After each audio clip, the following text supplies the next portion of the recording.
Olá, gente, meu nome é Alicia e eu vim aqui iniciar uma série de vídeos sobre assuntos jurídicos que fazem parte do nosso cotidiano. Gente, você pode estar pensando agora, né? Ai, que coisa chata, vai falar aquelas matérias super complicadas, numa linguagem super difícil, não vou entender nada. Que é isso, gente? Jamais. Nosso objetivo é que tudo seja muito simples, muito prático e super entendível.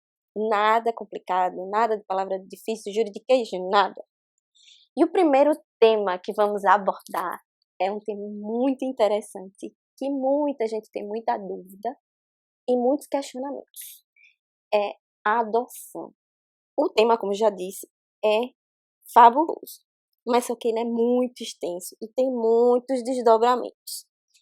Espero que vocês gostem, que os mitos que existam sejam desfeitos e os corações sejam inspirados e encorajados para este ato único e singular, adotar. Antes de eu entrar propriamente no processo de adoção, é bom a gente salientar como é que a gente tem que encarar esse processo, né? Não, como é que a gente pode analisar? Eu achei muito interessante a citação que existe na monografia de uma promotora no Rio Grande do Sul. Vamos lá? A adoção deve ser vista como mais do que um ato assistencial ou de caráter humanitário, pois requer uma vocação para entrega total ao amor que os envolvidos têm de estar preparados para dar e receber, não devendo ser encarada como substituto de um processo biológico de concepção, gestação e parto, pois tal visão causa sofrimentos e frustrações. Olha, pessoal, a adoção exige muita reflexão. É igual a decidir ter um filho biológico. Não é uma coisa que geralmente se decide de um dia para o outro. Na gestação você tem 9 meses de descobrir a gravidez até o nascimento da criança. E a mesma coisa é para um filho que se quer adotar. Tem que ter uma gestação também no coração, na mente, com relação a esse processo. A adoção, ela serve para uma maior proteção e desenvolvimento da criança.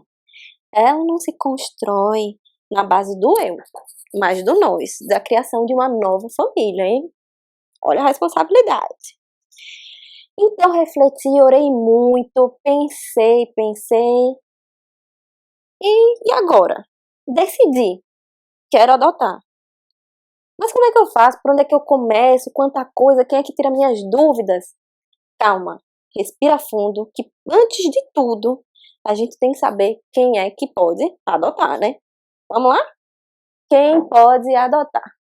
Solteiros e viúvos, homens e mulheres, né? No caso, tanto solteiro homem, solteiro mulher, viúvos, casados ou companheiros. Esses companheiros são pessoas que vivem em união estável, cônjuge ou companheiros. Parece igual de cima, mas nesse caso a gente está falando de cônjuge ou companheiros que podem adotar um filho um do outro. Só que não é qualquer caso que pode adotar, viu? Para adotar o filho do outro, é necessário que a criança não tenha um reconhecimento da paternidade ou maternidade, ou que tenha sido destituído o poder familiar do pai ou da mãe, ou a concordância do genitor. Também pode adotar as pessoas que estão em processo de divórcio. Mas como assim? Estou me divorciando e posso adotar?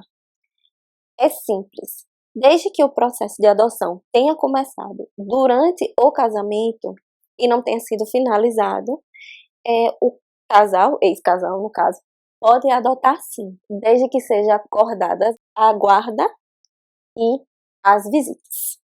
Também podem adotar os estrangeiros num processo que eu vou falar mais pra frente, tá bom? Os requisitos também para quem pode adotar englobam idade. Quem quer adotar também tem que ter no mínimo 18 anos de idade e 16 anos de diferença do adotando. Você tem que ter 16 anos a mais que a criança ou o adolescente. Tá, agora a gente já sabe quem pode adotar e quem não pode. Ascendentes, os avós paternos, que são, né? Os avós paternos e os maternos, e os irmãos do adotando.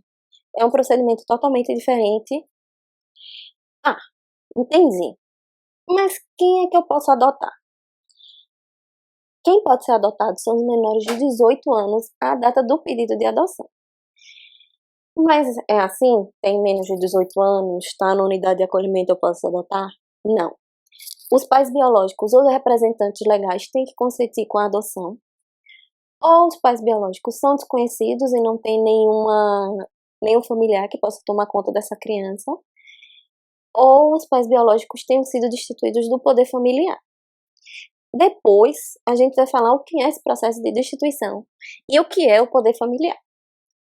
Também podem ser adotados quem tem até 21 anos, se já tiver, sob a guarda ou tutela do pretendente à adoção. É bom falar aqui, nessa questão de quem pode ser adotado, sobre irmãos. O Estatuto da Criança e do Adolescente, ele mostra que toda vez que tiver irmãos, a prioridade é que eles sejam adotados em conjunto. Só em caso de impossibilidade é que eles serão separados. E se tenta manter sempre o vínculo entre os irmãos, tá bom?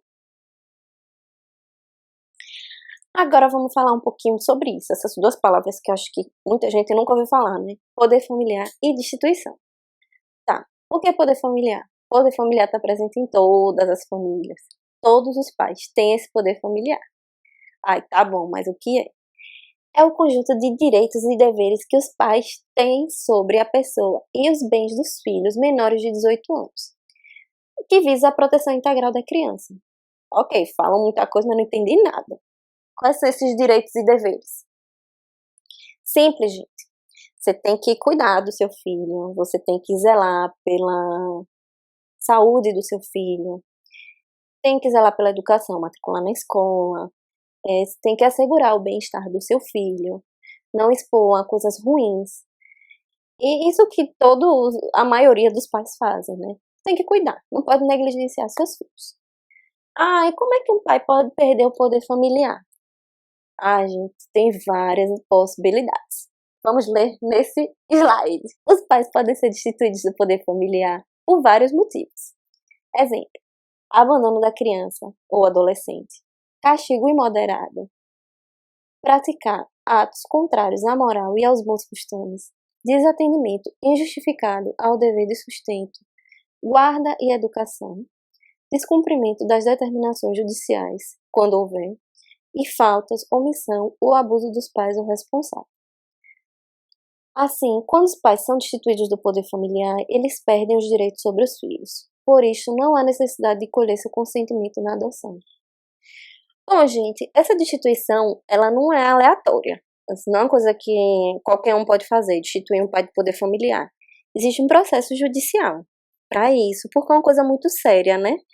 O processo de destituição, ele pode ser demorado, porque o procedimento ele envolve a retirada, veja só, de forma permanente e irrevogável da criança e do adolescente do convívio familiar.